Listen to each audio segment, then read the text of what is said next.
Iya, dan si Konfusius ini lumayan menarik ya karena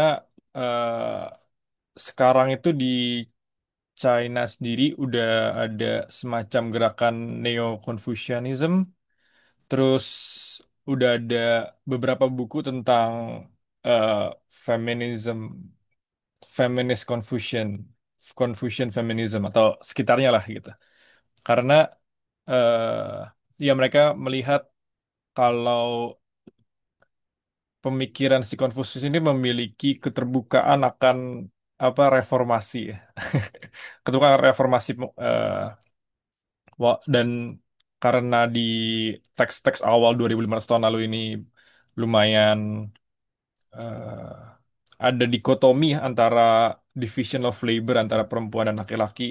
Jadi sepanjang sejarah di China eh, lumayan banyak it's lumayan banyak diskriminasi gitu ya, termasuk kebudayaan kayak yang kakinya yang diikat segala macam gitu.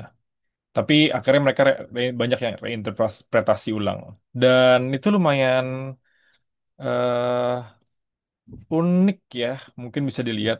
Jadi kalau kalian tahu ada namanya eh, Schwarzman Scholar itu di Tsinghua, mereka ada jurnal dan jurnalnya banyak membahas Confucianism tapi pakai lensa modern gitu ya. Salah satunya yang tentang gender roles dan juga tentang educations. Tapi kalau di education sendiri, dia nggak banyak ngomongin tentang eh, gender, laki-laki dan perempuan, dan dia lebih general. eh, Banyak ngomonginnya di ini ya, di yin and yang, di the concept of marriage, buat di pernikahan. Tapi itu mungkin nyambung ke education, tapi kita nggak bakal banyak bahas karena again di jurnalis sendiri nggak dibahas dan beberapa teks lain yang aku baca juga eh, nggak tekanin di situnya karena dia ya again di segi marriage-nya.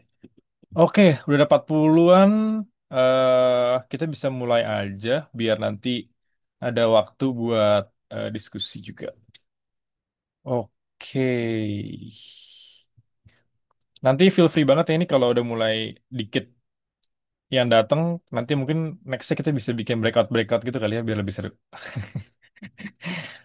Kalau kemarin 200-an sih sulit ya. Oke, bentar. Oh, sorry.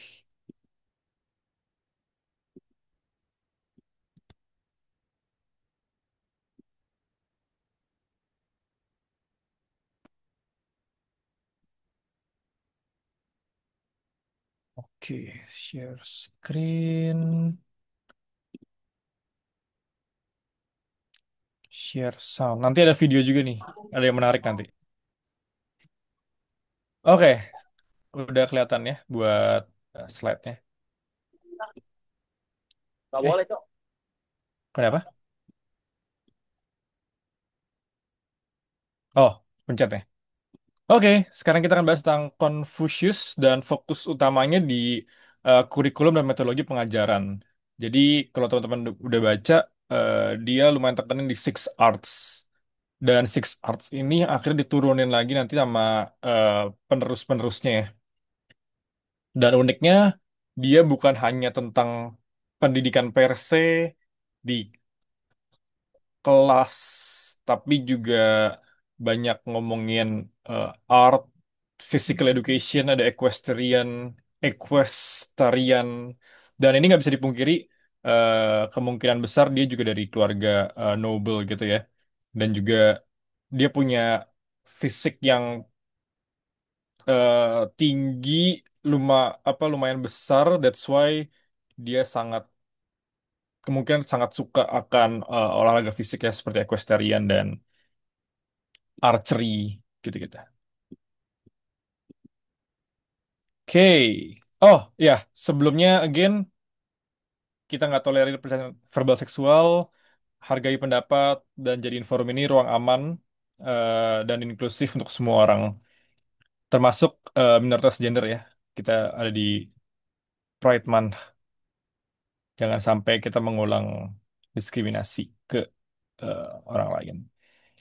Oke, latar belakang. Nah, si Confucius ini namanya Kongcu. Ini BTW karena aku nggak tahu cara bacanya, jadi maafkan kalau ada yang salah-salah eh, penyebutan nama Chinese atau ya istilah-istilahnya ya Renke atau Chu atau apa gitu. Nah, dia disebut-sebut sebagai pendidik China terbesar pertama. Kenapa? Mungkin salah satunya karena dia yang pertama kali menuliskan tentang pemikiran orang-orang China dari sebelumnya gitu ya. Karena gak diketahui budaya sebelumnya seperti apa, tapi antologi itu pertama yang ada di China itu dari si Confucius. Dan dia sih bilangnya dia nggak pernah invent something new gitu ya. Dia cuman meneruskan apa yang sudah ada sebelumnya. Itu yang dia sebut. Mirip-mirip kayak Socrates gitu ya. Aduh, ini animasinya ganggu ya, sorry. Ya, dia lahir di Shandong, Santong, dan dia jalan-jalan ke berbagai tempat dan menemukan political ideals atau cita-cita politik. Ini juga satu hal yang menarik kita udah lihat dari sebelumnya ngomongin Buddha, dia keluar dari istana itu akhirnya dia menemukan realitas. Socrates itu ke polis ya ke pasar dia akhirnya menemukan berbagai macam perspektif orang. Jadi ada satu fenomena di eh, ancient ancient education ini eh, mereka keluar dari tempat mereka sendiri untuk menemukan the other eh, view gitu ya of the world. Dan dia juga menjadi orang pertama yang membongkar class barrier di pendidikan China. Sebelumnya orang-orang dari aristokrat doang yang bisa belajar, tapi akhirnya eh, menurut Confucius semua orang bisa belajar gitu ya. Nanti ada konsep of blank sheet yang akhirnya ya nanti kita bahas lebih lanjut sih. Dan ini juga lumayan menarik karena di masa ini dia 500-an sebelum Masehi ya. Berarti 2500 tahun lalu. Berarti dia lebih tua daripada mayoritas filsuf Yunani kuno, tapi dia udah lumayan eh, lebih inklusif. Dan ini kurikulum pendidikan tadi kita udah sentuh sedikit, jadi ada ini diagramnya dibuat semua orang sih. Dia ngebagi antara kognitif, fisikal, dan social activities.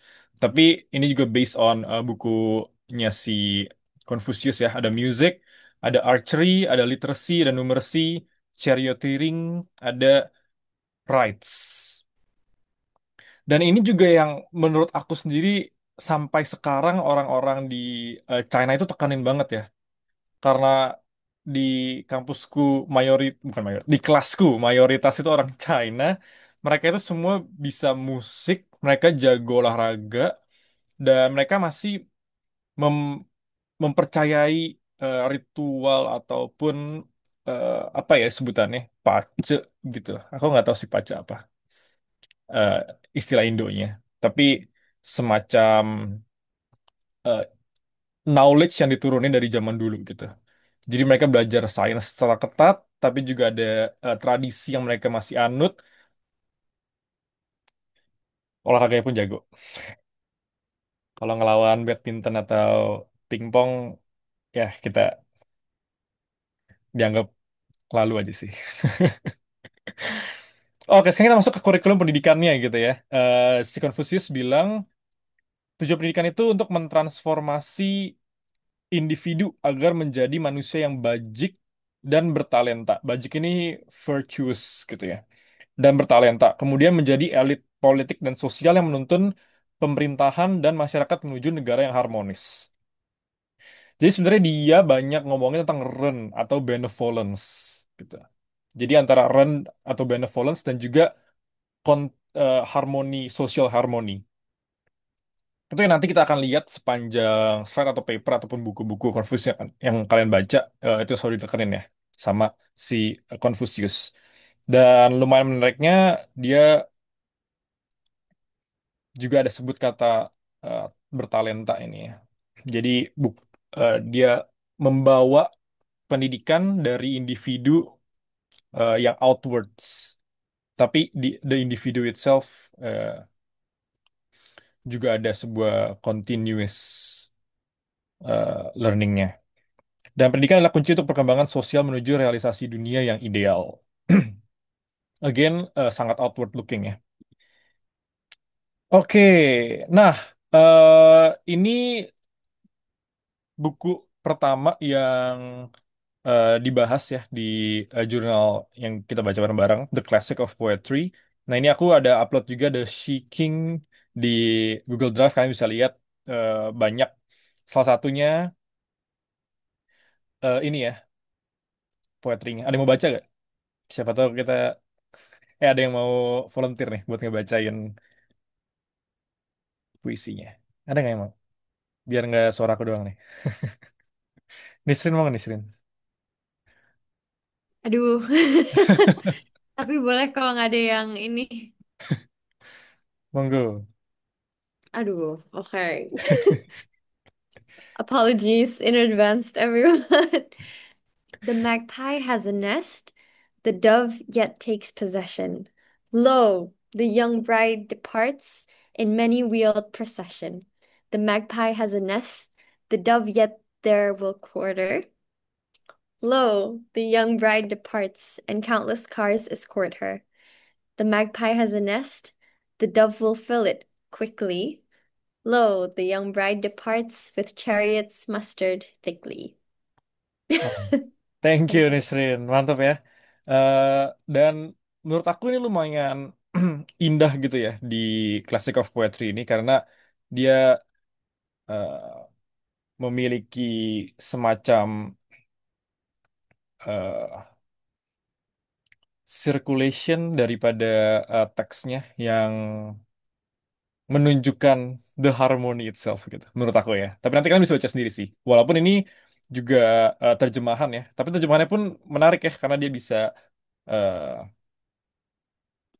mengulangi.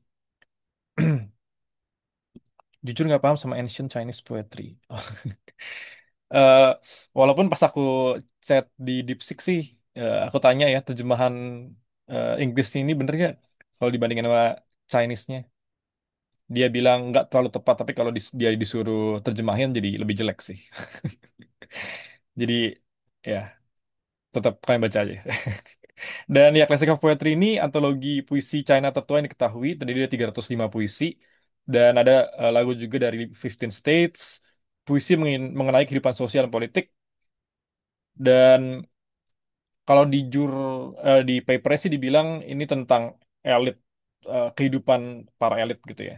Tapi kayaknya menurut aku lebih general kalau aku lihat dari yang terjemahannya gitu.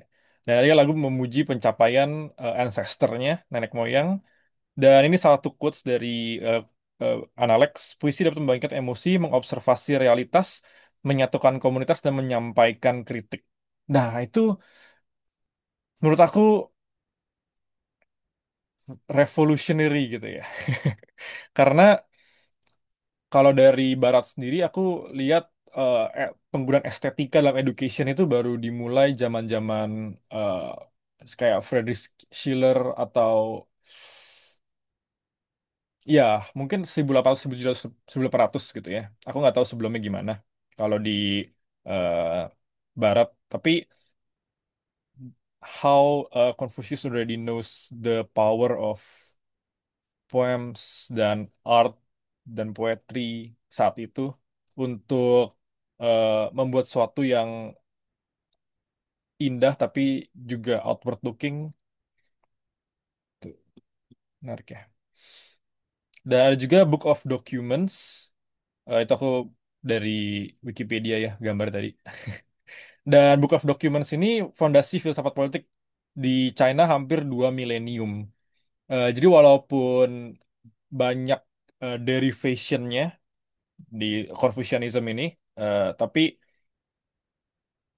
fondasi dasarnya tetap sama sampai sebelum Neo-Confucianism muncul ya. Gerakan Neo-Confucianism ini muncul mungkin abad ke-20. Berarti ya, again 2 milenium dari zaman si Confucius ini eh Qin ya. Sebelum Qin ya kalau nggak salah. Eh, Habis itu berapa?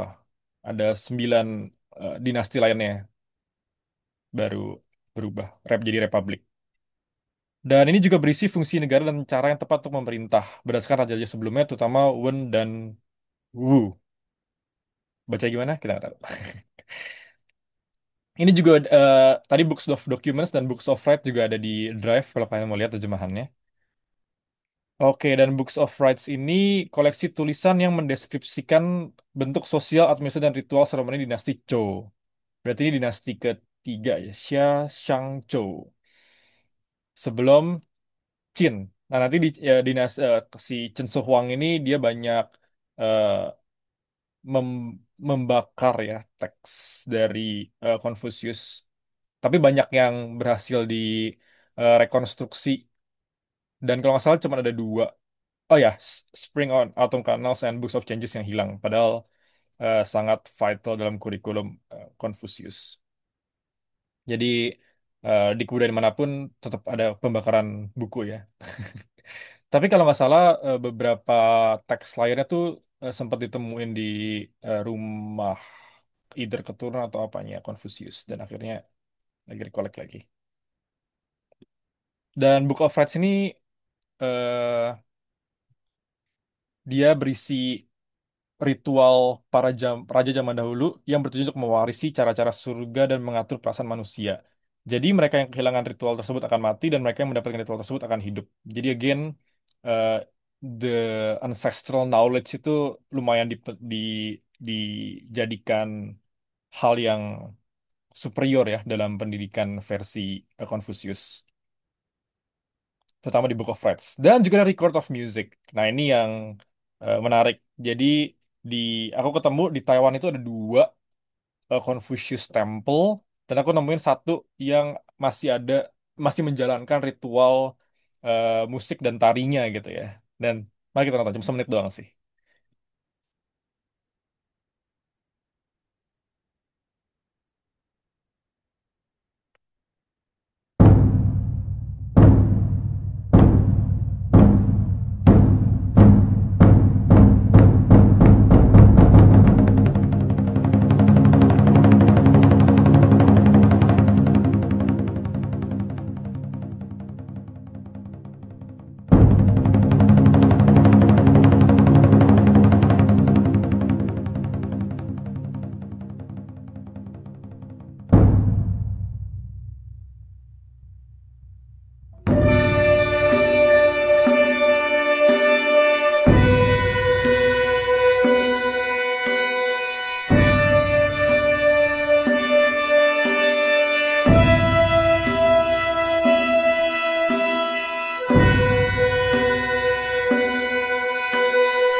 Nah itu salah satu bentuk ritual atau tarian di yang aku temuin ya.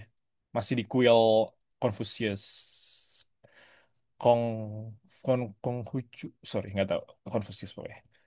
Dan ini dia bilang musik dan ritual bekerja bersama untuk membawa tatanan politik dan harmoni sosial.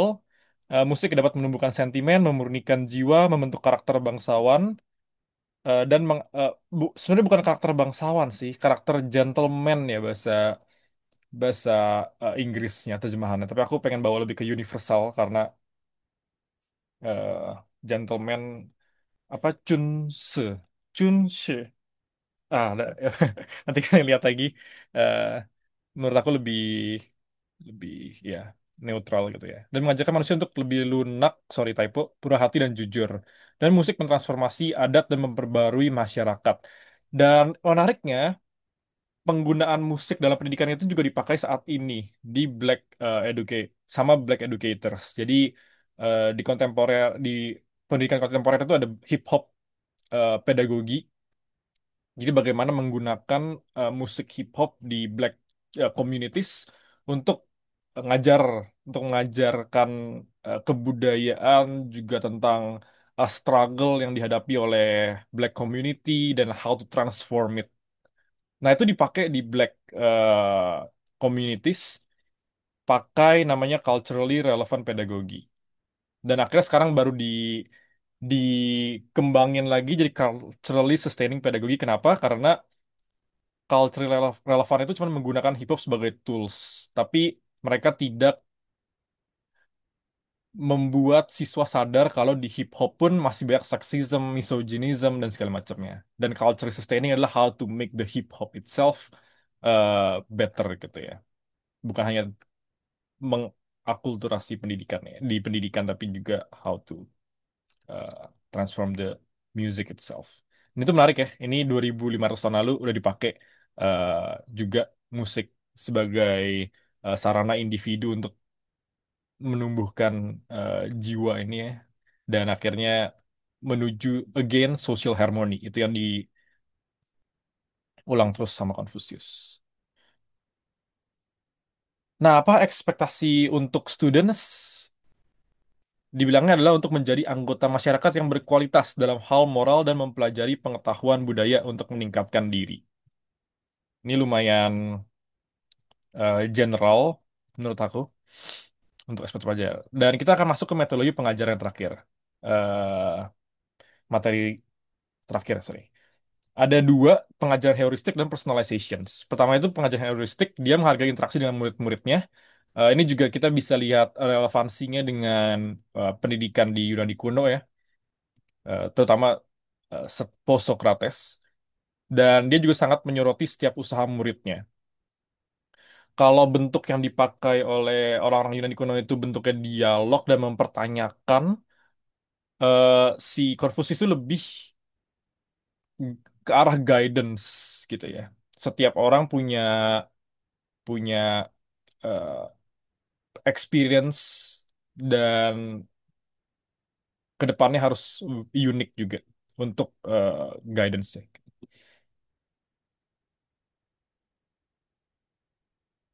Nah, ini ada quotes yang menarik. Aku translate lumayan literal karena aku nggak pengen mengurangi ledakan daripada quotesnya. Hanya orang yang meledak-ledak akan keinginan yang dapat kuajar. Hanya orang yang meruap bersemangat yang dapat kuberi pencerahan. Jika aku menahan satu sudut dan seseorang tidak dapat kembali kepadaku dengan tiga sudut lainnya, aku tidak akan melanjutkan pembelajaran. Oke, itu tentang pengajaran heuristik di mana pendidik itu harus memimpin muridnya untuk berpikir agar mereka dapat menyelesaikan masalah mereka sendiri. Itu humanisasi. Dan ini again kita lihat di Freire lagi ya. Kalau nggak salah di papernya pun dia eh, coba menyambungkan dengan eh, humanisasinya Freire. Dan walaupun bentuknya itu masih guidance, bukan co-creation of knowledge, tapi justru eh, itu yang membuat si Confucius menjadi sangat terstruktur ya. Jadi ketika dia membuat kurikulum itu ada strukturnya six arts dan ketika mengajar juga ada struktur tertentu agar muridnya mengetahui the step by step gitu ya. Not that abstract. Tapi tujuannya tetap si siswa bisa uh, kelarin sendiri. Ada perbedaan di co-creation of knowledge-nya aja. Dan kedua itu personalisasi, karena dia menganggap eh, pelajarnya sebagai whole human gitu ya, manusia yang utuh. Di mana ada tiga step. Pertama untuk mengetahui kemampuan intelektual setiap murid dan evaluasi personalities masing-masing. Dan ketiga memberikan instruksi yang didasarkan pada karakteristik mereka. Aku nggak menemukan bagaimana dia mengklasifikasikan karakteristiknya so far. Nanti kalau teman-teman ada yang mungkin udah pernah baca atau eh, ketemu setelah pertemuan ini bisa kasih tahu kita juga ya, karena menarik sih how he evaluates personality-nya. Aku ada beli buku tentang Confucius, tapi juga nggak ada tentang ini. Mungkin harus baca teks primernya. Tapi itu panjang banget ya, ribuan halaman. eh nah, ini salah satu contohnya di Analek saat si, si Celu bertanya, haruskah aku langsung bertindak? Confucius menahan dia. Tapi Ranyu didorong untuk bertindak cepat. Jadi satu pertanyaan yang sama akan menghasilkan dua jawaban berbeda karena Confucius melihat kemampuan dan pribadi, kepribadian masing-masing itu. Oke, ini terakhir kontribusinya kepada pendidikan di China yang sampai sekarang masih kental, walaupun udah ada liberalisasi dari semenjak si siapa namanya muridnya John Dewey di sini. Ya, lupa Hushe. Semenjak Hushe dan dua tiga pendidik China lainnya tahun 1900 awal datang ke US buat belajar dan akhirnya mereka mengubah sistem pendidikan menjadi not that konservatif di educationnya, tapi sampai sekarang itu pun masih eh, kental ya, karena itu tradisi keluarga juga. Puisi dan musik penting untuk menumbuhkan kebajikan. Aduh, ini jelek banget animasinya. Sorry. Semua manusia dapat belajar untuk menjadi lebih baik. Manusia dilarikan blank sheet dan memiliki potensi untuk pengembangan moral. Dan bagaimana mengembangkan moralnya? Yaitu melalui pendidikan dan lingkungan yang memperkenalkan perbedaan ke manusia. Ini dia beda dengan tabula rasa ya, tetap karena itu blank state, bukan blank sheet. Ya, walaupun dia nggak dengan exact bilang blank sheet di teksnya dia. Ini di Analytics juga ada quotes, bahkan berjalan dengan dua orang saja aku pasti bisa belajar dari mereka. Dan apabila melakukan kesalahan dia akan mengakuinya. Ini yang aku eh, lihat stand out ya di paper ini, karena what happened to other educators gitu.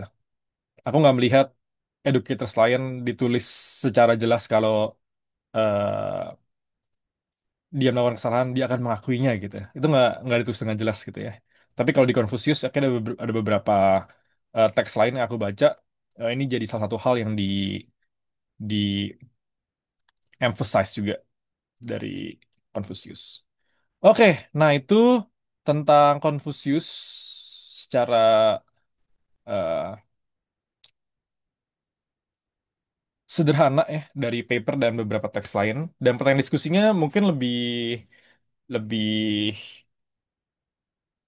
lebih menarik nanti kalau kita bisa berbincang lebih lama. Pertama, Konfusius menerima murid dari berbagai kelas sosial, pendidikan tanpa memandang jenis, termasuk bangsawan ada Ming Yiche dan pedagang, Cekong dan rakyat jelata atau Yan Hui. Bagaimana praktik inklusif ini menantang struktur hierarkis masyarakat Tiongkok kuno? Nah, ini eh, kalian bisa mungkin share dari sekarang, pakai konteks sekarang juga sebenarnya masih relevan ya. Kalau misalnya kita menyatukan sebuah kelas di mana ada mahasiswa anak ekspat, terus ada ya benar-benar se setanpa hierarki itu apa yang bisa terjadi tantangan-tantangannya. Dan yang kedua, Confucius menggunakan dua metode utama, heuristic teaching dan pengajaran sesuai bakat individu atau personalization tadi. Dan bandingkan pendekatan ini dengan tren pendidikan kontemporer seperti student-centered learning atau differentiated instruction. Tantangan apa yang mungkin dihadapi pendidik modern dalam menerapkan prinsip ini? Nah, sebenarnya ini juga jadi perbincangan di Neo-Confucianism ya, di para pendidik China saat ini. Jadi, mungkin kita menarik kalau kita bisa bawa juga ke konteks Indonesia. Karena eh, si sekolah-sekolah swasta itu menurut aku juga banyak yang masih pakai Confucianism education gitu ya. Tentu aja bukan negeri, karena negeri masih pakai standar eh, Pemerintah. Oke. Oke. Nah, mungkin ada yang mau jawab dulu, atau ada yang mau share, atau ada yang mau bercerita juga tentang teks yang dibaca.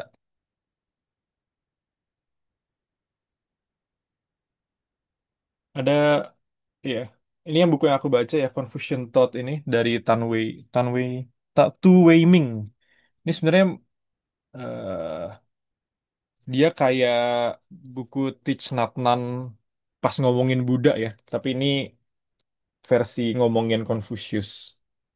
Lumayan bagus sih cara dia menulis, mirip kayak Thich Nhat Hanh juga. Jadi monggo. Oke, ada dari Kak Danu.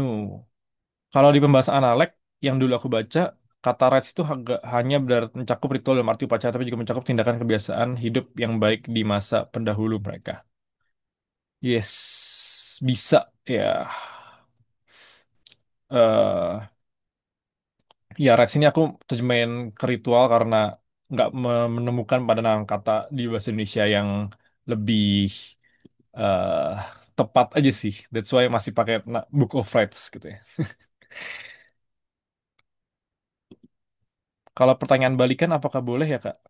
Boleh. Aku akan jawab sepembacaan aku. Kalau nggak ada jawabannya nggak apa ya. Tapi coba tanya aja. Kau lihat. Kalau mau ngomong boleh lah, guys. Makasih Kak Nathan. Yes. Iya, eh eh, hmm, pertanyaanku mungkin teman-teman di sini yang ada di room bisa jawab. Confucius ini kan dia kan heuristik ya, istilahnya itu menghargai interaksi dengan murid, membimbing secukupnya sampai murid itu paham dan nggak mungkin cara belajar sesuai dengan bakat dengan kemampuan their own abilities gitu. Pertanyaannya, kalau Confucius itu membahas nggak sih soal kayak self awareness siswa atau raising self awareness siswa kayak eh, lifelong learner untuk mau berubah belajar itu bahas nggak sih? Karena baru tahu soal ini gitu.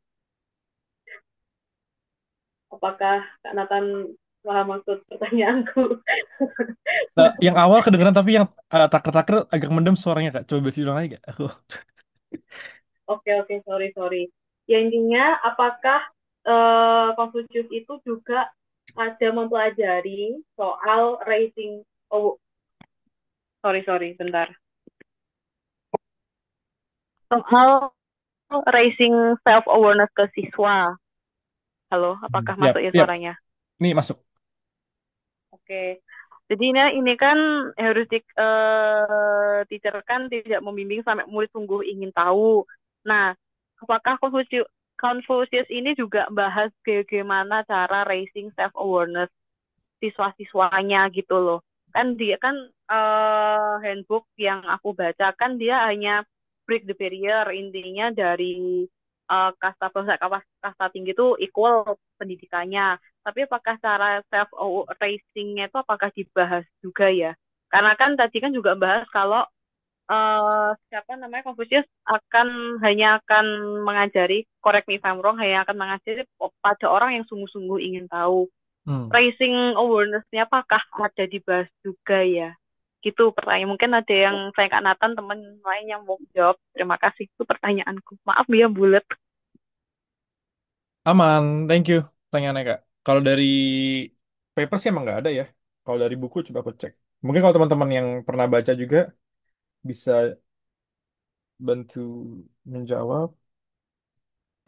Awareness. Nggak ada sih.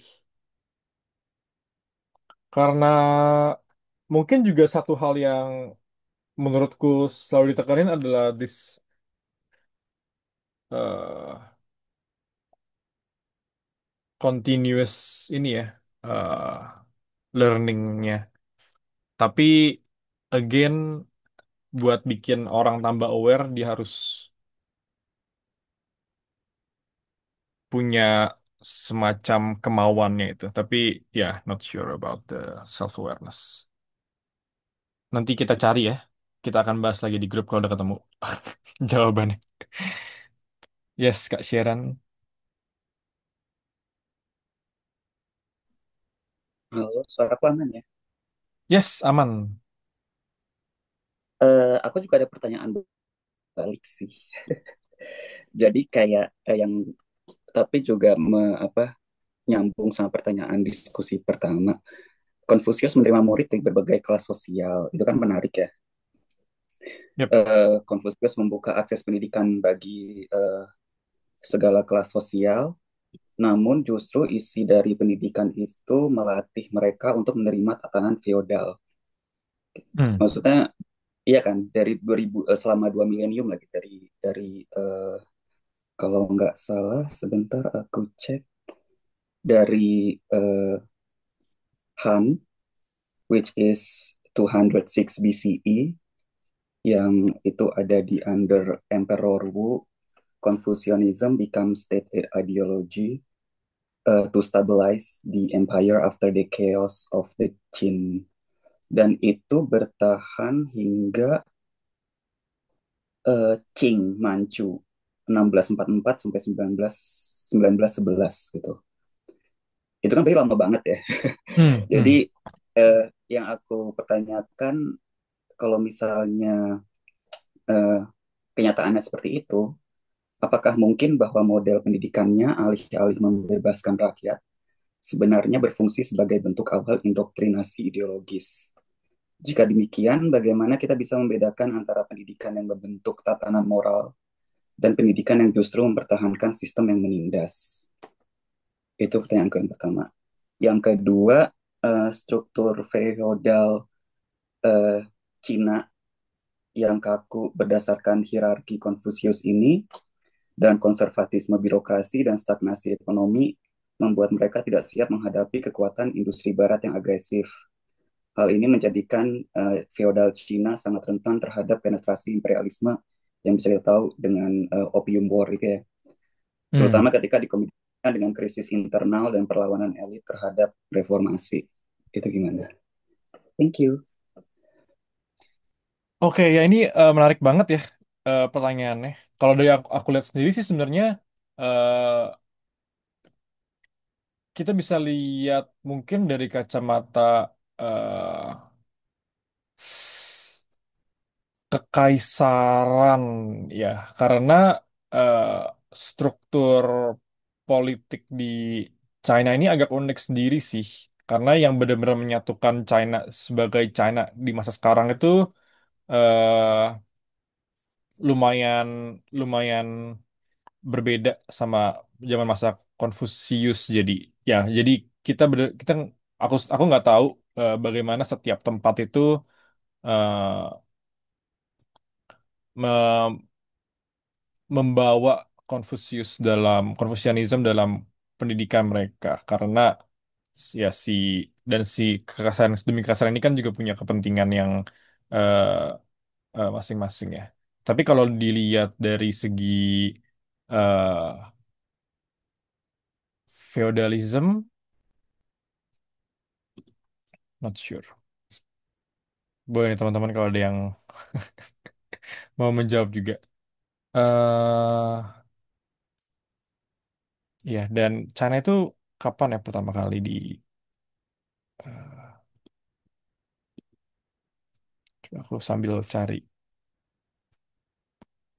di um, Aku boleh nambahin dikit gak? yes, boleh. Soalnya pertanyaan aku itu berdasarkan kritik mau terhadap Konfusianisme gitu kan. Jadi yang dikritik oleh Mao itu adalah Confucianism itu serve as the ideological glue that held together China feudal hierarchy gitu. Jadi yang eh, dipertanyakan Mao itu adalah ketika kita bicara tentang harmonis, ini harmonis untuk siapa dan buat siapa gitu. Kalau misalnya keharmonisan itu ternyata digunakan untuk mempertahankan sistem yang menindas, apakah itu bisa kita lihat sebagai suatu bentuk pendidikan yang membebaskan? Intinya Hmm. itu sih. Gitu. Hmm. Iya, kemarin aku sempat baca yang di Contemporary Confucian Thought. Sebenarnya yang dijadiin kritik dari mereka itu gimana kita tidak orang-orang Chinese sebelum Neo-Confucian itu tidak melihat Confucius sebagai suatu ideologi yang bisa berkembang atau bisa direformasi gitu ya. Jadi mereka interpretasi mereka akan Confucian thought itu sangat tekstual gitu. Meanwhile banyak nuance yang dibilang sama eh, orang-orang Neo-Confucian ini eh, sebagai kontekstualisasinya. Tapi ya again aku nggak bisa bahas lebih lanjut sih karena eh, Neo-Confucius itu setelah Mao juga ya. Jadi mungkin ada pengaruh dari Maoism. Gimana dia coba escape the conservatism walaupun ya banyak masalah juga eh, setelah Mao ini ya. Tapi thank you pertanyaannya. Mungkin nanti habis ini bisa aku cari juga sih. Karena lumayan menarik nih. Dia punya eh, sistem politik juga ya, political sistemnya.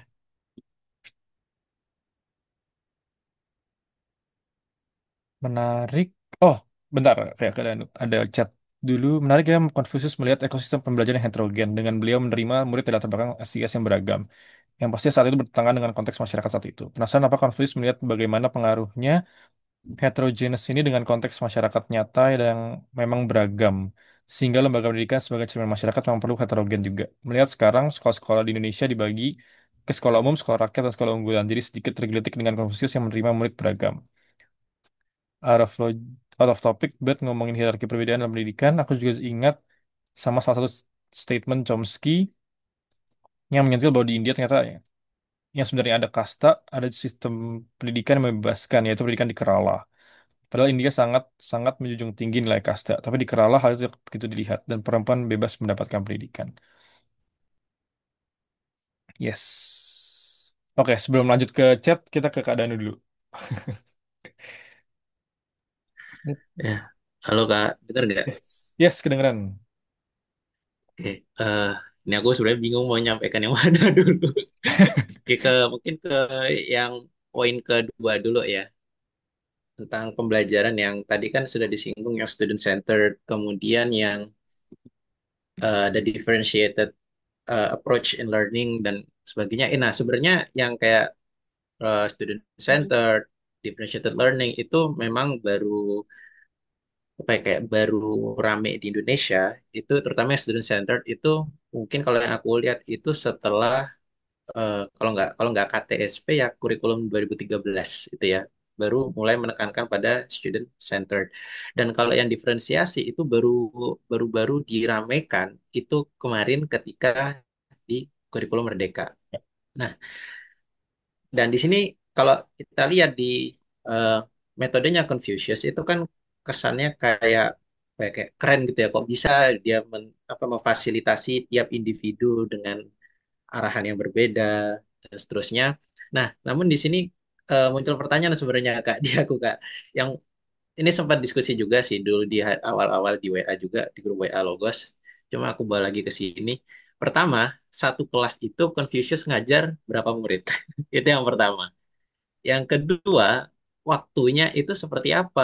Soalnya kalau aku sendiri sebagai junior teacher, mungkin nanti ada teman-teman yang sudah senior bisa ngasih arahan juga, itu ngerasain untuk ngajar satu kelas yang isinya 30 lebih, untuk memfasilitasi yang student centered itu gelagapan kalau sendiri. Kayak sulit banget mengakses mereka semua. Nah, dan ditambah dengan kondisi murid-murid di kebanyakan sekolah umum Indonesia yang sangat-sangat heterogen ya, ada yang memang punya bekal pengetahuan lebih, ada yang bekal pengetahuannya masih sedikit gitu ya. Nah, Hmm. untuk mengajarkan yang student centered itu di sini juga menjadi sebuah tantangan. Akhirnya apa? Solusinya differentiated learning kan gitu kan dia arah logikanya kan ya. Differentiated learning. Nah, muncul masalah lagi. Kalau muridnya banyak, differentiated learningnya bagaimana? Gitu kan. Katakanlah 30 lebih, dalam waktu 2 jam harus memfasilitasi 30 lebih murid yang sifatnya beda-beda.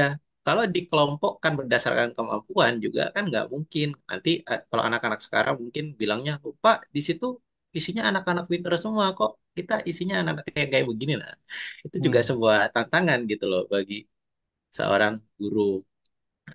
Lebih ke situ sih Kak masukan aku untuk bukan masukan sih lebih ke komentar aku ya ke terkait dengan metode heuristik sama yang differentiated learning-nya Confucius. Hmm. Nah, nah akhirnya, nah aku juga mau nambah komentar itu di yang eh, kaitannya terkait dengan Confucius dengan eh, sistem imperialistiknya China pada waktu itu. Nah, ini sebenarnya kritik dari apa bidang filsafat yang berseberangan pada waktu itu dari Confucianism yaitu legalism. Nah, ini aku baca di dulu tuh baca di tulisannya Han Feize. Nah, di situ dia mengatakan kalau eh, Confucius ini memang benar-benar dia itu sangat-sangat menekankan untuk tunduk ke sistem imperialis Cina pada waktu itu memang.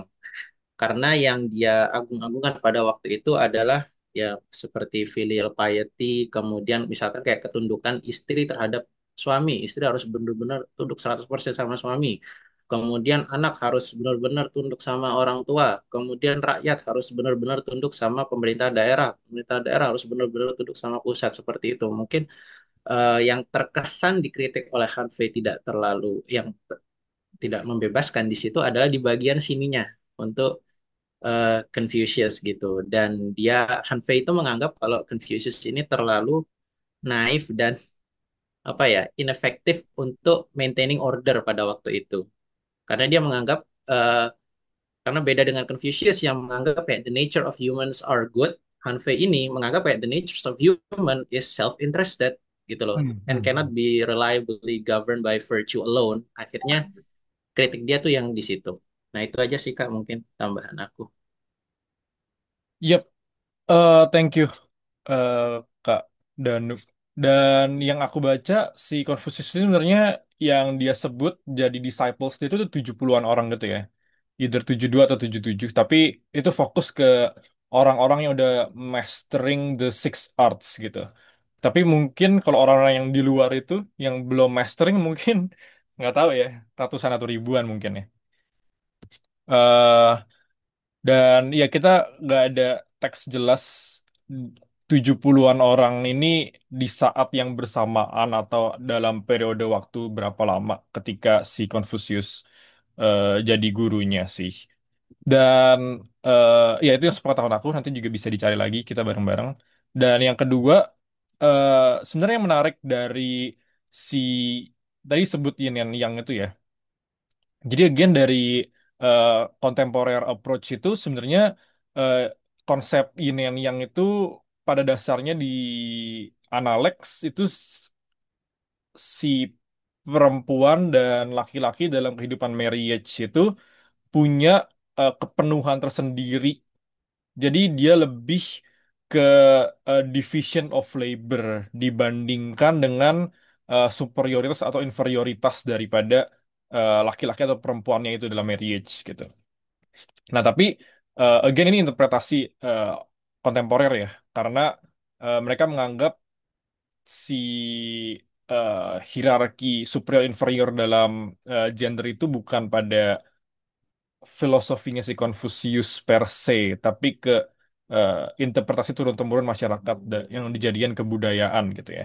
Padahal di di eh, konsep yin and yang tersebut lebih ke kepenuhan dari seorang seseorang gitu ya, yang perempuan yang punya otoritas authority penuh dalam domestik dan yang laki-laki punya otoriti penuh dalam peperangan dan segala macamnya. Ya walaupun at the end si perempuan itu tidak banyak bisa masuk ke ranah peperangan atau uh, those kind of thing karena we don't know. I don't know sih, bukan we don't know. Dan iya, kalau yang si personalization-nya itu juga eh, Ya, Anisnya sempat bilang ya, bukan sekolah formal dengan strict boundaries dan admission. Iya, benar. Eh, Kalau dilihat dari konteks zaman dulu, mereka juga bukan yang punya kurikulum gitu ya. Dan karena si Konfusius sangat menekankan literasi, jadi eh, yang aku bayangkan adalah si mahasiswa, si setiap murid ini emang diajarkan buat ngebaca nih poetry, music segala macam ngebuat. Jadi let's say the personalizations comes from the assessment gitu ya, not from uh, the teaching itself, bukan di lecture itself gitu. Correct me if I'm wrong. Oke. Wah, di chat banyak banget ya. Kita ke Kak Dimas dulu nih. Ada Kak Dimas juga ngechat tadi. Oke, ya, thank you Kak Nathan. Saya pengen kasih input. Suara saya masuk nggak ya? Yes, masuk.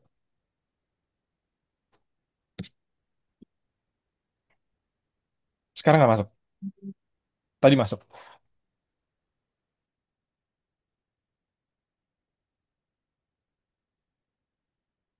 Halo? Tes tes, suara saya masuk nggak, Kak? Masuk ini sekarang. Kak.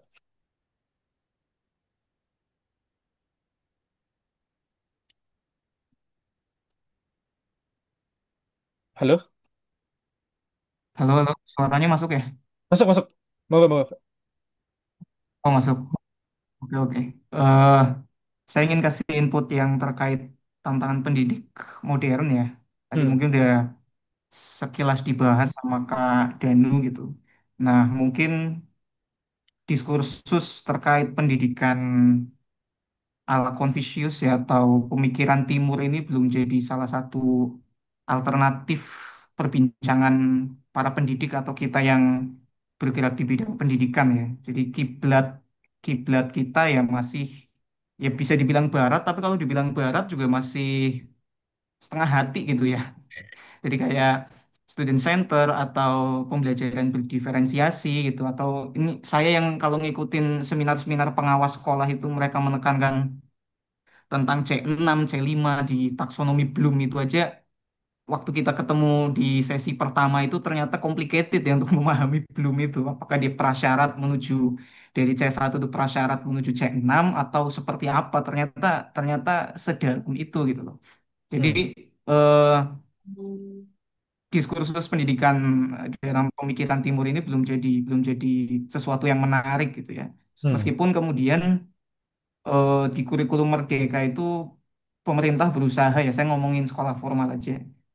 Pemerintah berusaha untuk mengajukan kiblat baru ala Indonesia ya dengan Ki Hajar Dewantaranya itu yang Hmm. diturunkan menjadi profil kok profil pemuda Pancasila, profil pelajar Pancasila ya profil pelajar Pancasila, kemudian dan lain sebagainya, itu kan berusaha sebenarnya di awal tuh agak menarik. Oh, jangan-jangan kita mau menggali pemikiran lokal nih tentang pendidikan, muncullah konsep merdeka belajar, merdeka mengajar, dan lain sebagainya. Meskipun seiring berjalannya waktu, kebijakan itu ternyata juga tidak mendalam ya terkait dengan itu. Kemudian beberapa sekolah terjerat pada sistem rezim administrasi lagi gitu. Jadi perbincangan filosofis terkait pemikiran pendidikannya berhenti semacam itu. Hmm. Nah, kemudian terkait dengan kalau udah ribet-ribet begini biasanya larinya terus ngomongin Finlandia itu saya males juga. Ngomonginnya kembali ke Skandinavia gitu ya. Saya menarik waktu kayaknya di sesinya Kanatan tuh pernah bahas ya di em, beberapa episode sebelum kita masuk kelas ini itu di Universitasnya Kanatan justru kiblat Skandinavia nggak terlalu dibahas. Justru yang dibahas tuh Freyr, Bell Hooks, Jiro gitu ya. Yep. Ketimbang melihat Skandinavia sebagai kiblat pendidikan yang perlu kita cek gitu loh. Menurut saya itu aja sih input dari saya Kanatan. Thank you. Yes, thank you Kak. Benar. Kita sebenarnya HD ini bagus sih. Tapi nggak tahu kenapa nggak di ini. Dan aku sempat present tentang KHD pun pada suka ya. Tapi di Indo gak jelas.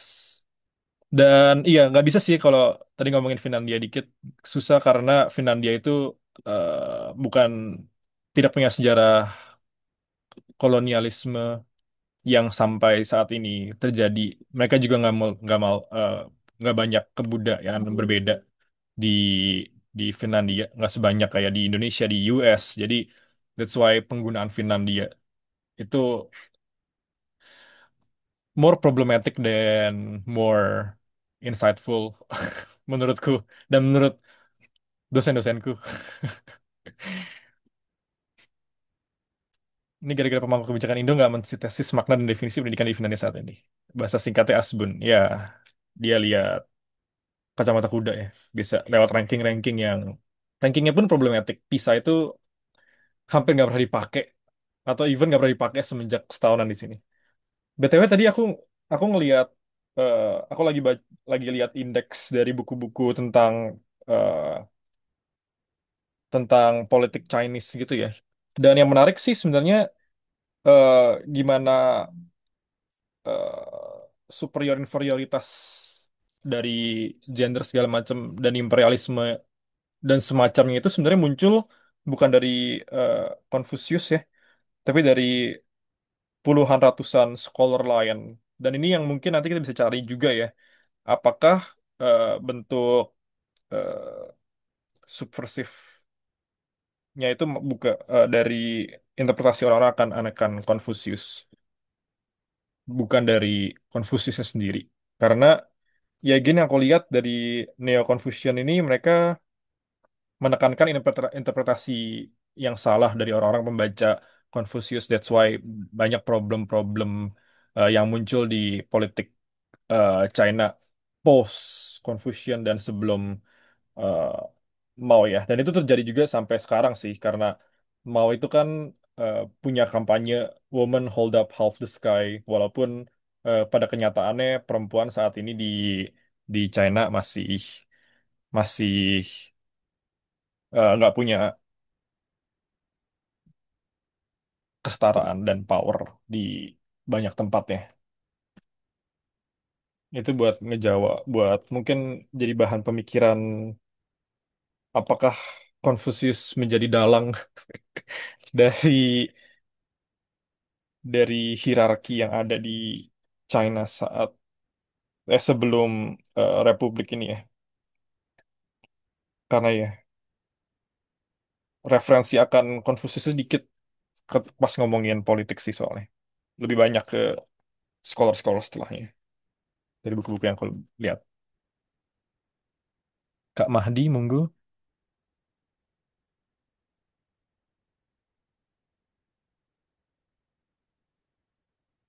Halo? Oh iya, halo, suara saya Yes. kedengaran nggak ya? Dengan nggak? Oh ya. Mungkin ini eh, kurang lebih nambahin kali ya.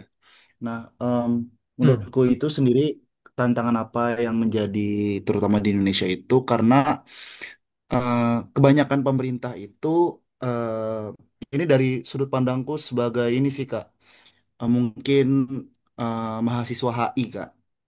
Jadi eh, menurut pandanganku itu eh, di Indonesia sendiri adalah karena pemerintahnya itu sendiri apa Hmm. ya karena punya kepentingan masing-masing yang nggak melihat ke bawah-bawahnya gitu kayak ke masyarakatnya.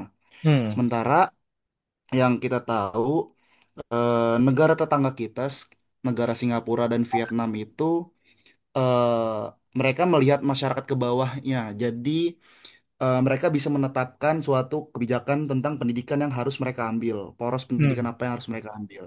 Sementara di Indonesia ini selalu apa namanya, setiap kurikulum berubah Hmm. dari Hmm. 2006 yang istilah KTSP berubah jadi 2013 jadi tematik. Berubah lagi jadi merdeka. Itu kan jadi nggak konsisten ya. Nah, ini kalau menurut pandangan aku ini karena semua itu nggak lebih dari kepentingan masing-masing pemerintah. Jadi mereka ini apa tantangannya dari Indonesia adalah kita nggak punya poros yang sesuai.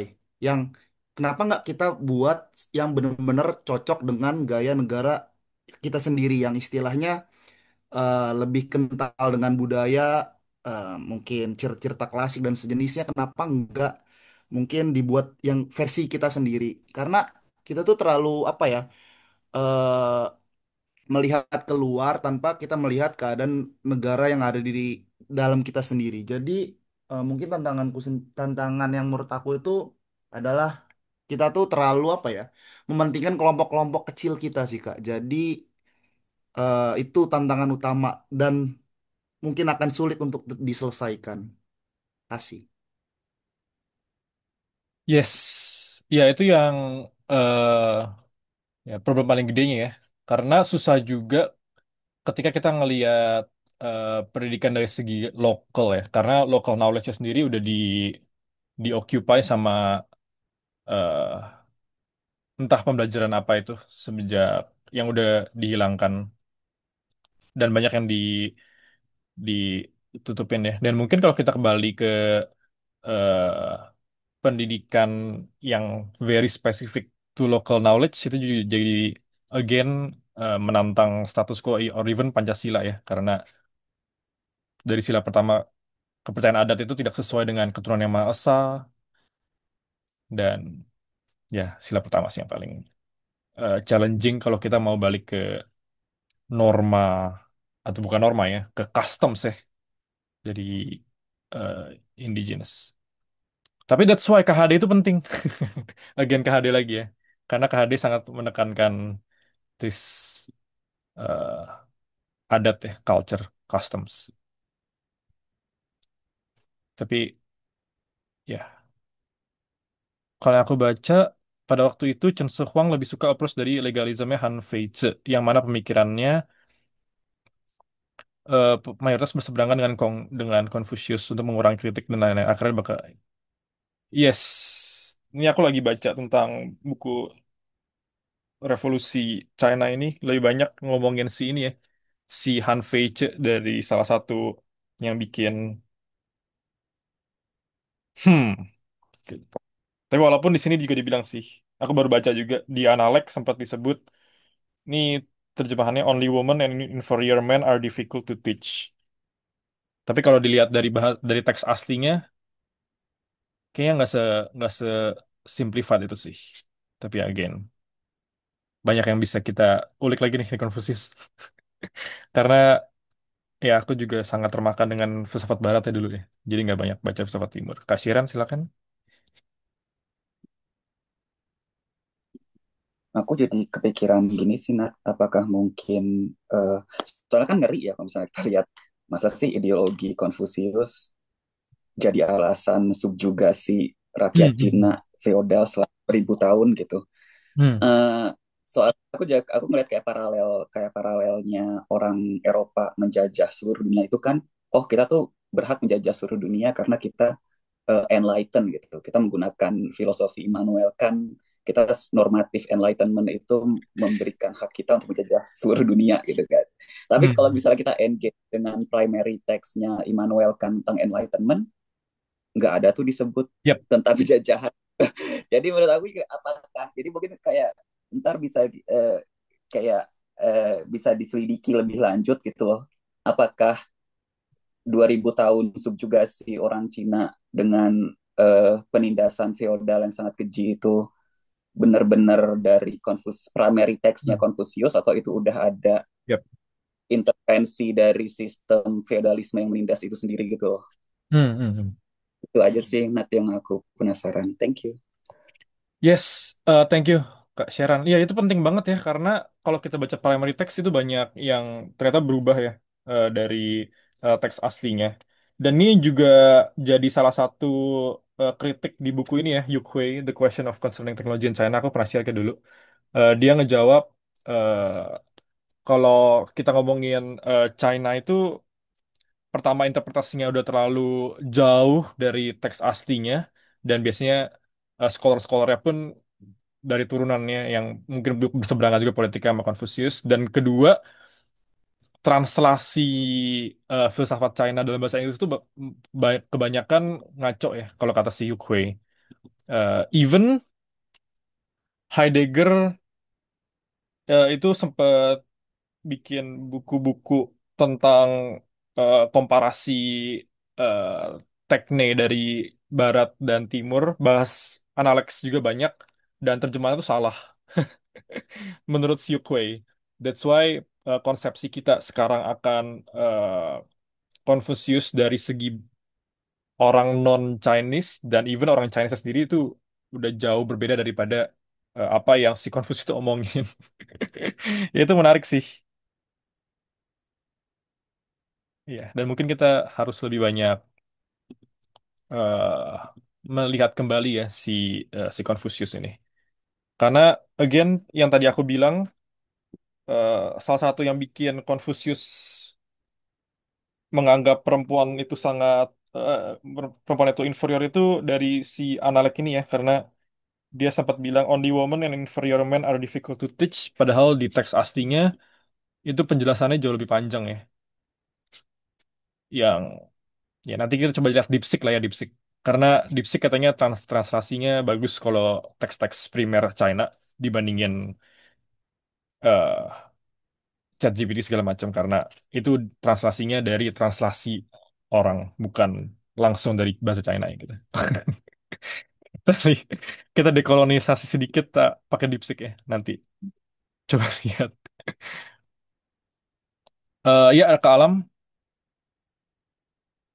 Halo Kak, kedengaran ya? Yes, kedengeran nggak? Oke, oke, thank you. Sedikit mungkin menyambung dari Kak Danu ya terkait dengan penerapan uh, pembelajaran di Indonesia yang uh, pembelajaran terdiferensiasi dan yang apa ya student-centered learning. Eh, sama ya, hal yang saya hadapi waktu jadi pengajar itu mengalami kesulitan di situ. Karena mindset kita sebenarnya di Indonesia itu sudah sangat terfokus pada test-based approach. Jadi bagaimanapun caranya itu akan sangat sulit untuk mengidentifikasi sementara uh, uh, ujung-ujungnya nanti siswa akan dites. Mau masuk universitas nanti akan dites. Sehingga secara tidak langsung kita memberikan pelajaran itu uh, selalu berdasarkan dengan kurikulum nasional yang arahnya kayak tujuan pembelajaran yang ditentukan oleh pemerintah itu seperti apa. Jadi uh, itu sangat apa ya memungkinkan untuk tidak melakukan seperti apa yang di Confucius ya yang betul-betul memperhatikan siswa uh, one by one ya because I think because of the uh, test tadi. Yang kedua, memang di kurikulum Merdeka sudah memberikan fleksibilitas kepada sekolah ya untuk membuat kurikulum atau mendesainlah kurikulum di sekolah mereka berdasarkan lokal. Tapi lagi-lagi uh, kalau kita lihat dari beberapa teks yang saya baca untuk yang undang-undang, kemudian academic studies juga dari kurikulum Merdeka maupun kurikulum lainnya, itu pemerintah sangat menekankan dengan menentukan objektif setiap mata pelajaran. Hmm. Kemudian di kurikulum Merdeka khususnya, dia itu sangat menekankan pada peningkatan numerasi dan literasi. Yang kemudian ini ujung-ujungnya jadi asesmen lagi. Jadi apa yang terjadi di sekolah-sekolah? Ya, they teach student to do the test untuk melakukan asesmen numerasi literasi. Nah, kalau saya lihat juga di kurikulum Merdeka sudah mengangkat lokal konteks ya, kayak bagaimana bahasa kembali di apa dipelajari dan seterusnya. Terjemahan di sekolah kayaknya kadang ada miskomunikasi mungkin ya atau mispersepsi. Uh, jadi kalau saya lihat, kalau kita membaca academic studies ataupun Hmm. eh, undang-undang ya terkait dengan kurikulum itu ada kalau bisa dilihat ada triangle ya. Yang pertama itu global competitiveness yang masuk di dalamnya bagaimana skor bisa naik, numerasi, literasi, kemudian teknologi, AI, coding dan sebagainya. Kemudian yang kedua memberikan standar untuk asesmen nasional atau standar pelajaran tiap-tiap mata pelajaran itu ada standar masing-masing. Misalnya di fase A standar mereka harus sampai di segini, pas B dan seterusnya sampai segini. Hmm. Dan dituntut lagi untuk mengangkat lokal. Dan ini pun banyak kesalahan di sini karena mereka banyak Sekolah yang tidak memahami lokal itu seperti apa sih sebenarnya. Akhirnya prakteknya sampai pada kayak pembuatan eh, gula merah, memakai pakaian adat ke sekolah. Sebenarnya itu tidak salah. Tapi apakah benar itu yang dimaksud lokal konteks atau seperti apa? Karena kalau misalnya ada tadi di chat juga yang tentang ini ya, masyarakat-masyarakat yang di pinggiran misalnya, itu lokalnya itu terdiskriminasi. Terdiskriminasi karena fokusnya ideologi kita itu harus Pancasila misalnya. Sementara di Indonesia itu terdapat banyak eh, ideologi menurut saya, bukan hanya Pancasila, dan tidak semua eh, agama-agama misalnya ataupun kepercayaan itu diakui oleh Pancasila, sehingga lokal konteks itu lagi-lagi tidak Hmm. terambil. Let's say kalau kita lihat Ila Galigo misalnya, sebenarnya di sini banyak sekali filosofi pendidikan dalam Hmm. Ila Galigo yang bisa dikontekstualisasi untuk masyarakat-masyarakat di Sulawesi Selatan, tapi mereka tidak arahnya ke situ. Yang menjadi konteks lokal itu malah adopsi dari budaya-budaya lain. Hmm. Hmm. Misalnya mereka akhirnya mengadopsi budaya Jawa, karena itu yang mereka lihat di sinetron, kayak bagaimana di sekolah mempraktekkan siraman dalam proyeknya dan sebagainya. Which is di Sulawesi Selatan tidak seperti itu kalau berdasarkan Ilagaligo. Hmm. Jadi mungkin itu sedikit pandangan Kak Nathan. Dan satu pertanyaan juga mengenai Confucius ini. Waktu saya di US kebetulan banyak berteman juga dengan Chinese ya. Dan di Cina juga ternyata mereka itu best juga. Jadi sebenarnya Confucianis juga mereka tidak ini. Tapi ketika saya tanya mereka terkait uh, because most of them are atheist ya. Yep. Dan kita terbuka kalau bicara tentang agama dan sebagainya. Dan saya tanya, so kalian ini cerdas, karena saya harus akui, apalagi kalau di statistik, saya sempat ambil kelas statistik dengan anak-anak Cina, mereka itu sangat unggul dan saya sangat paling bodoh lah di kelas tersebut. Eh, saya tanya pada mereka, how can you so smart ya, kayak kenapa sangat cerdas di di STEM dan sebagainya, tapi sangat berakhlak. Mereka jawabnya, kami memang di sekolah ini dituntut untuk bersaing. Bahkan kata mereka, ada orang tua yang membayar guru supaya anaknya bisa duduk di depan, supaya bisa duduk berinteraksi dengan guru sehingga pelajaran gampang untuk dini. Karena mereka ingin mendapatkan peringkat satu dan dua dan seterusnya. Tapi di lain sisi mereka juga memiliki kemampuan memiliki moral yang bagus. Dan when I ask dari mana mereka mendapatkan itu, mereka tidak bilang dari Confucianism, tapi mereka bilangnya dari Tao. Nah, this is maybe my question, kayak apakah Confucius ini related dengan prinsip-prinsip pengajaran atau dalam pembangunan karakteristik di Cina atau seperti apa? Oke, thank you. Yes, Alright, thank you. kembalikan ke Kanata. Yes, thank you Kak. Tadi ya menarik banget ya kalau kita ngebahas ya, Ilagaligo segala macam karena again itu kalau Ilagaligo itu kan dia juga akan menantang struktur kepercayaan mayoritas ya. Karena kemarin ritual adat di Bugis kalau nggak salah sempat ada yang direpresi karena ya the concept of gender dan Ya, five isu segala gender ya. macam. Yes. This, Dan akhirnya sampai sekarang pun masih ada jadi direpresi ya mereka kebudayaan adatnya. Padahal itu dari dulu udah ada. Dan bakal masih challenging sih kalau kita mau adat seadat itu. Nggak tahu ya penyebutannya bagaimana.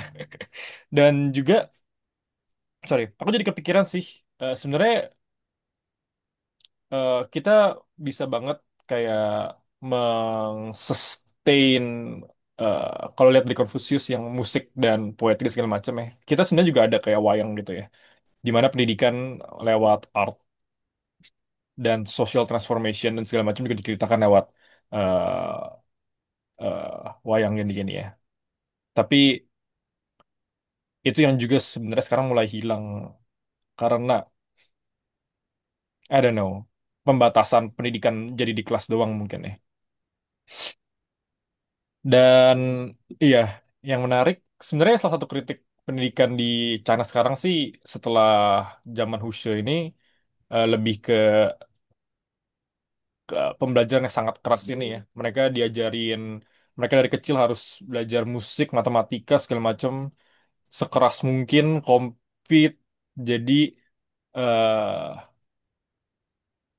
ya mungkin yang menarik apakah itu tujuan pendidikannya berubah ya sekarang. Kalau dulu kan lebih ke social harmony, sekarang mungkin lebih ke the cultivation of individuals. Tapi let's see. Dan tahu aku juga nggak tahu sih. Kalau tahu mungkin dulu orang-orang lebih baca Tao Te Ching ya dari Lao Tzu. Tapi Lao Tzu itu ada hubungan sama Confucius kayak. Hidupnya lumayan sejam. Kayaknya agak terlalu jauh sih. Ada yang tahu nggak? Lao Tzu, Confucius. Ya, jadi kalau di China sendiri mungkin Chinese philosophersnya eh banyak yang besar sekali sebesar Confucius gitu ya. Ada beberapa dan orang-orang pun pasti beda-beda lebih kemana. Lao Tzu, Lao Tzu itu Indonesia Tao Te Ching, Confucius. Oh, mereka hidupnya sejaman ternyata.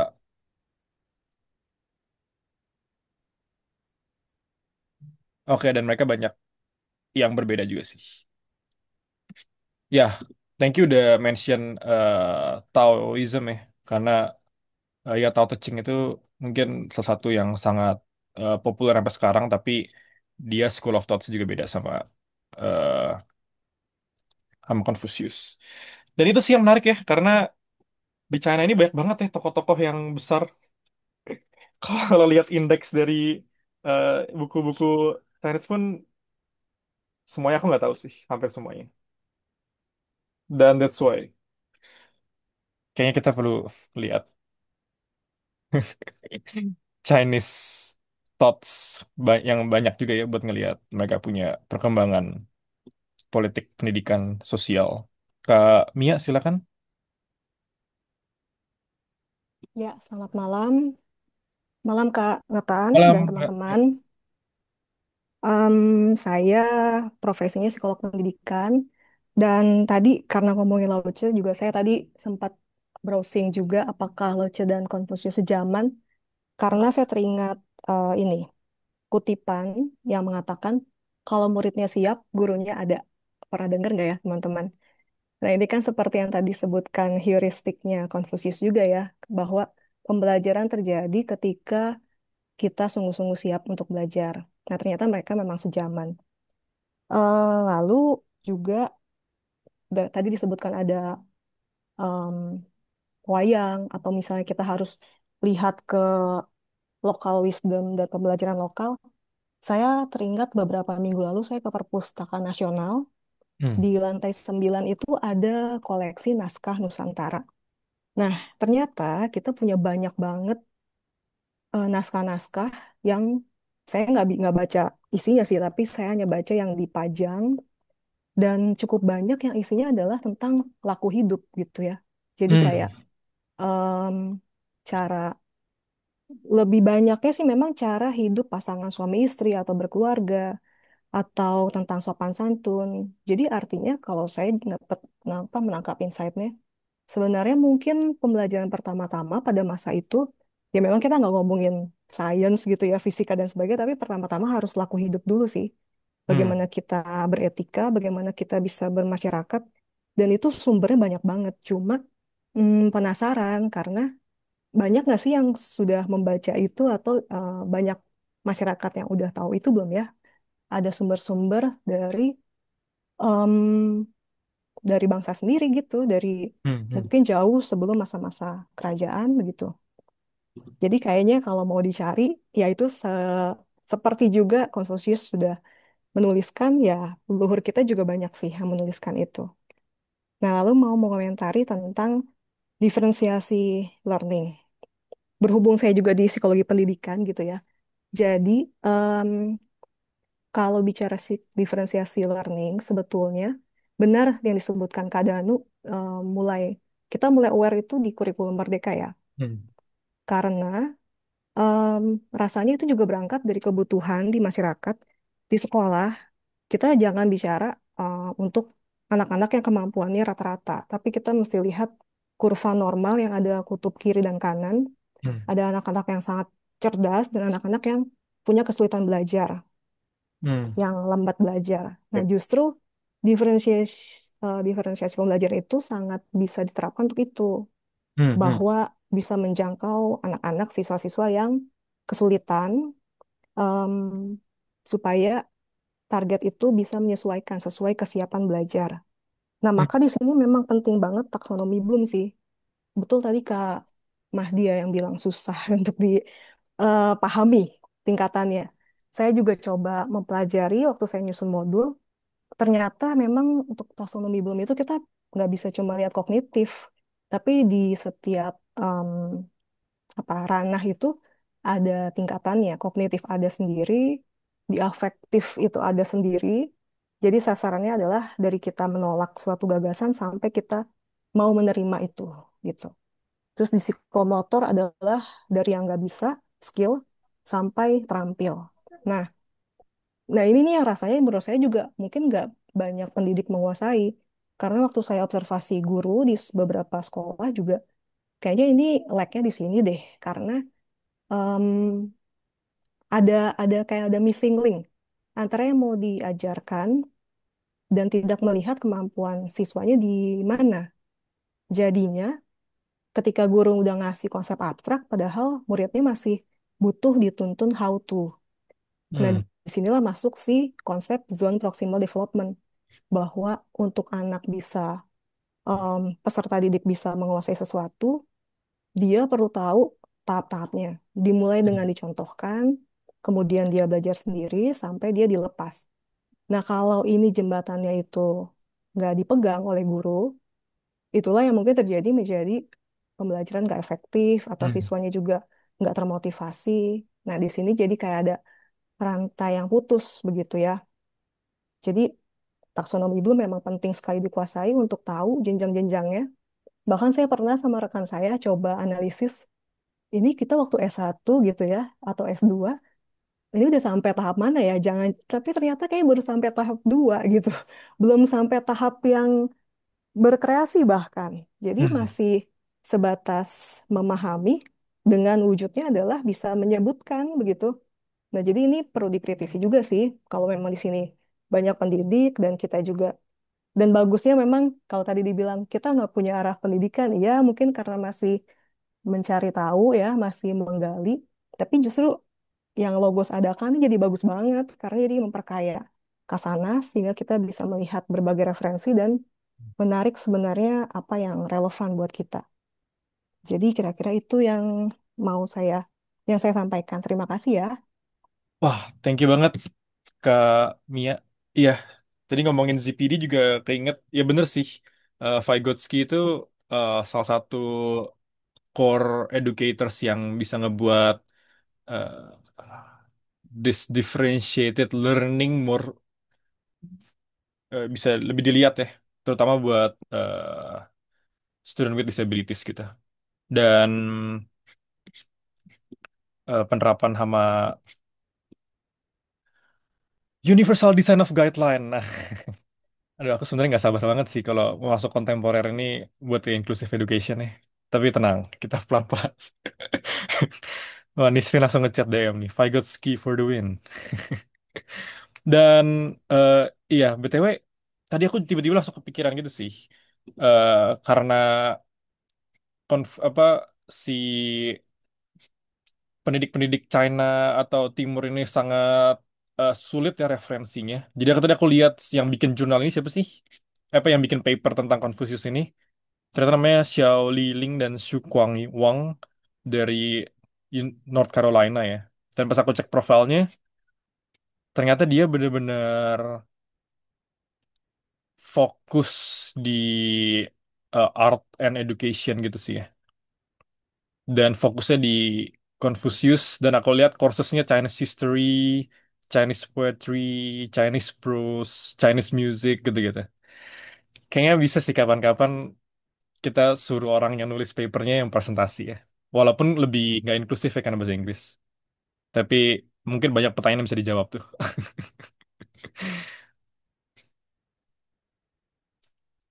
Balik ke statement aku tadi. Aduh.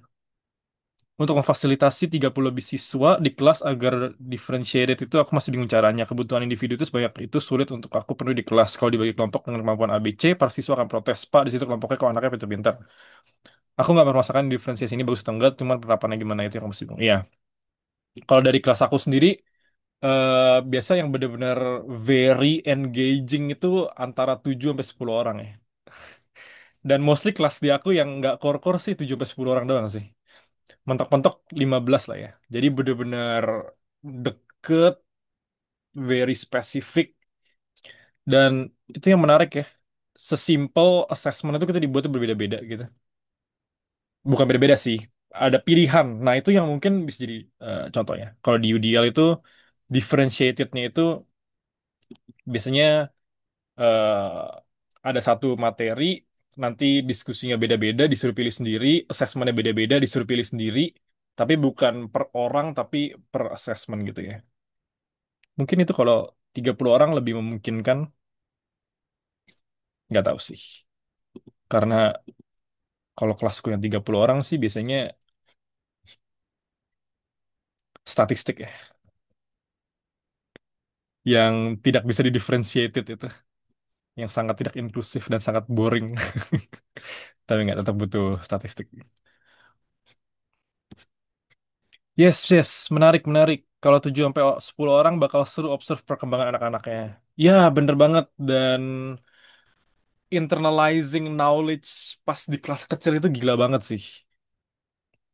Dan aku sendiri melihat perbedaan sangat jelas dari aku masuk pertama kali sampai pertemuan ke-16 terakhir gitu. Dan bahkan buat penilaiannya biasanya dia bakal ngelihat dari perkembangan kita gitu. Paper kita dari pertama sampai paper terakhir ke 10, pembacaan buku kita dari buku 1 sampai buku ke 10. Seberapa jauh dan seberapa berkembang dan seberapa kita lebih involved, lebih engaging lebih engage di kelas segala macam. Udah nggak ada assessment-assessment aneh tertulis lagi sih. Seru sih. Tapi ya kalau di Indo nggak tahu ya. Mungkin sulit ya karena apa yang kita mau utamakan, apakah kita mau mengutamakan eh semua orang harus sekolah dulu karena I don't know, gurunya mungkin juga masih kurang, teacher empowermentnya juga mungkin eh tidak banyak programnya ya. Jadi di Indo mungkin lebih kompleks lagi ya problemnya ya. Dan di US pun masih kurang banget loh guru ternyata di New York sih. Jadi pas aku cek, eh, walaupun setiap tahun itu di kampusku doang itu ada 300 guru baru yang lulus either master atau PhD, dan di kampus-kampus lain juga harusnya mungkin setiap tahun ada ribuan gitu ya. Tapi tetap dianggap guru itu masih kurang. Dan student to faculty rasionya masih gede gitu ya. Mereka mungkin nganggapnya yang bagus itu 1:5 atau banding 7 gitu. Itu di sini yang budget pendidikannya jauh lebih gede. Mari kita pelan-pelan memikirkannya. Izin menambahkan dari Kak Adam soal Taoism. Jadi sebenarnya ada 3 kepercayaan besar. Aku terjemahinnya. Oke, aku nggak bisa baca ini. Sebagai kepercayaan, ada Confucianism, Taoism, dan Buddhism. Ketiga kepercayaan ini yang paling besar karena konsepnya sangat diterima dan relate dengan pemikiran masyarakat plus dukungan dari dinastinya. Banyak kaisar yang percaya. Ini juga alasan mengapa agama Buddha sangat diterima di China. Ketiga ajaran ini sangat berkaitan dengan saling melengkapi satu sama lain. Misalnya, ketiga ajaran ini sama-sama aduh, hilang. Sama-sama... Mana nih? Kalau ada chat baru langsung ke atas dia. Oh, sama-sama mengajarkan konsep bersatu dengan alam, cinta kasih, kebijaksanaan. Kemudian ajaran Konfusius lebih berapi-api dan Lao Tzu lebih calm. Menurut aku kepercayaan di China sudah tercampur, konsep-konsep dan pandangan hidupnya juga sudah gabungan dari 3 ajaran ini. Contohnya paling real di Sun Gokong, film Sun Gokong, mereka mencari kitab ke barat, India, Buddhism, tapi lebih banyak dimunculkan dewi-dewi, dewa-dewi dari ajaran Taoism. Aku Buddhis tapi selama di wihara ajarannya juga banyak yang ngambil dari Taoism. Iya, ya aku ngelihat kosmologi di ajaran kepercayaan di Tao, Buddha dan eh Konfusius ini lumayan erat juga ya hubungannya. Tadi sempat dimention sama Kak Deana. Kak Deana mau cerita sedikit gak di sini? Ada mungkin kepikiran tentang pendidikan di ketiga tiga kepercayaan tersebut atau filosofinya yang menurut Kak Deana menarik. Mungkin kayaknya lebih banyak baca three of them. Mungkin lagi nggak bisa berbincang. Kalau mau diketik, kalau mau membantu mengerti ya boleh. Nisrin gimana Nisrin? Ada yang mau dibicara, ada yang mau disampaikan ini? Mengamati. Ini Oh, di chat pun seru, di ini seru.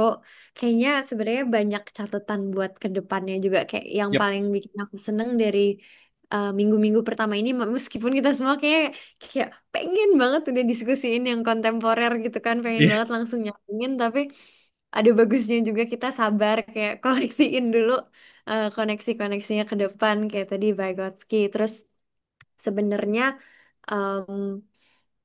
si soal diferensiasi ini juga menurut aku akan lebih interesting ke depannya kita diskusikan karena sebetulnya mungkin ada taktik-taktik di mana justru itu bukannya membebankan tapi justru make it easier sih untuk mengajar nanti sebenarnya kita bisa gali lebih dalam di minggu-minggu berikutnya cara-caranya diferensiasi dan definisi diferensiasi itu apa tuh kayaknya penting untuk kita diskusiin juga ya anak sebagai manusia.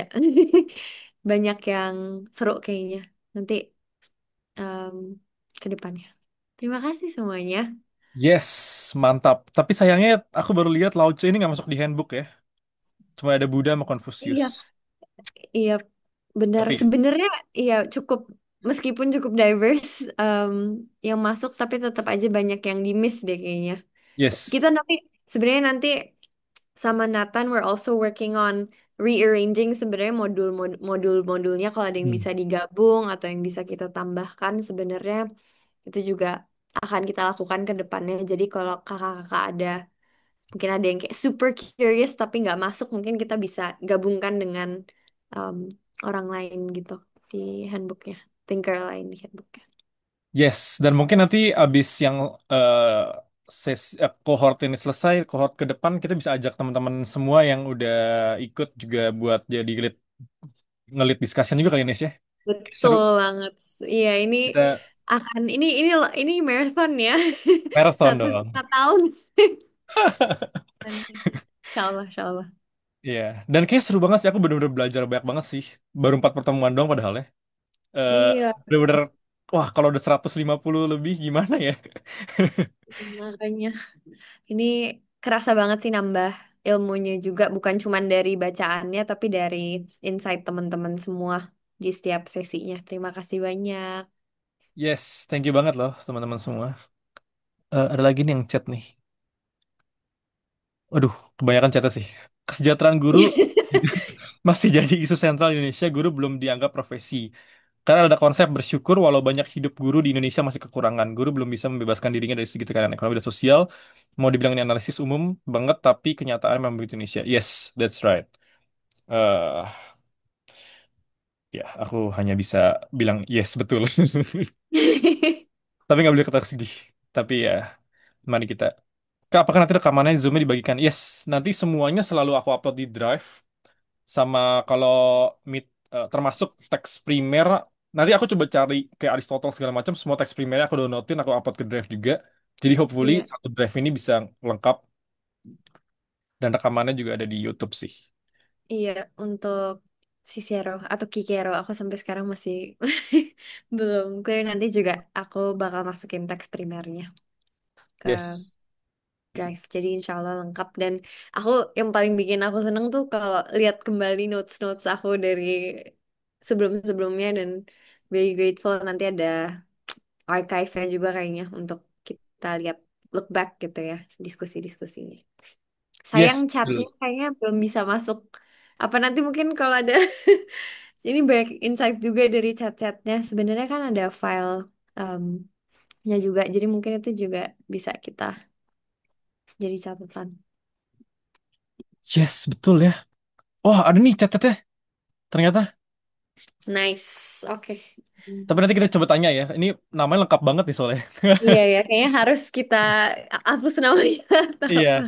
nanti kita custom dulu nih cat-catnya. Dan make sure yang DM nggak masuk. Aman-aman, kalau DM nggak ada sih.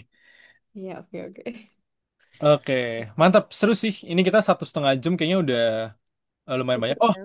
dan Ya. sebenarnya kemarin karena diskusinya tuh banyak banget, jadi aku dan tim Logos nanti mungkin bisa collab sama Forward juga. Kita mau bikin semacam ensiklopedia gitu. Wih, Wih.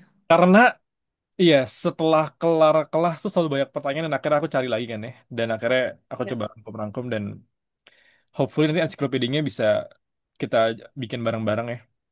ayo banget. Yes, gak ada duit sih Ayo. karena jadi kita bikin sendiri dulu aja. Jadi, Nanti kalau open source tolong donasi.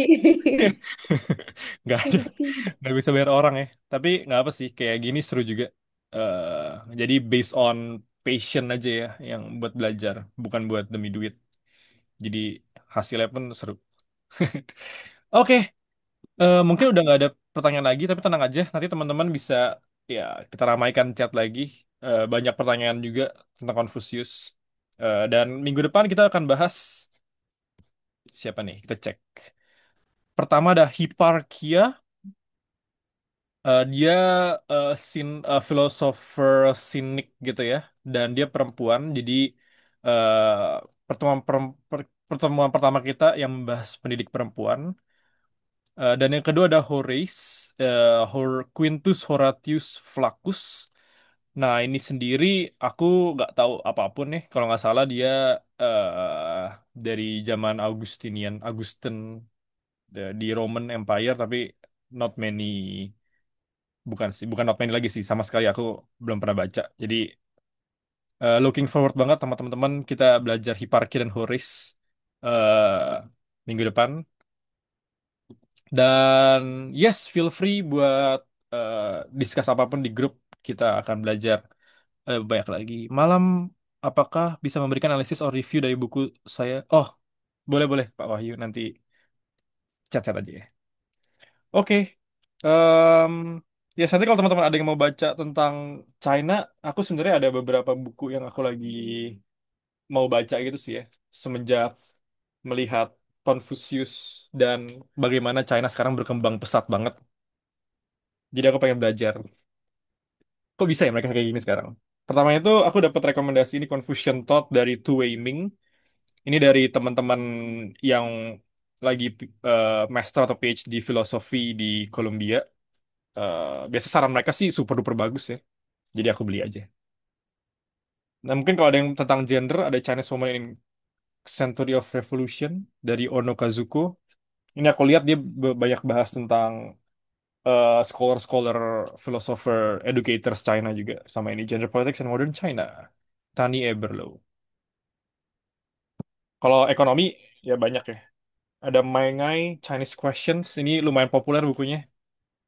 Aku belum baca sih. Sama Yan Yan Ang yang aku udah baca dan bagus banget. How China Escaped Poverty Trap sama China Gilded Age.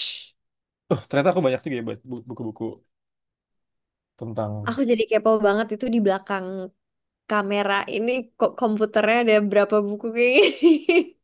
Bisa, ya ampun. ada banyak, ada banyak. Wow. Dan ini koleksi setahun ya, Kak. Iya, di sini bener-bener di ini banget ya, di push banget buat ngebaca. Awal-awal mabok banget sih, tapi sekarang Hmm. jadi nerd. Jadi baca terus. Nanti balik Tapi Indo emang itu kita bikin di jalan yang benar. forward library ini semua. Wah, terima kasih ya kalau teman-teman mau donasi buku juga ke Forward, silahkan banget. Kita ada proses kurasinya, tapi selalu akan didonasikan ke tempat yang baik. Kalau bukan di Forward, tapi di Forward juga kami sangat menerima donasi-donasi buku. Yes, mantap banget. Yes, thank you banget teman-teman semua. Nanti kita ketemu lagi minggu depan di jam dan waktu yang sama. Dan di hari yang sama, setiap Jumat dan Minggu, ya, looking forward buat belajar sampai 100 episode ke depan. Thank you, teman-teman semua. Sampai ketemu lagi minggu depan. Thank you, Nathan. Bye. Bye-bye.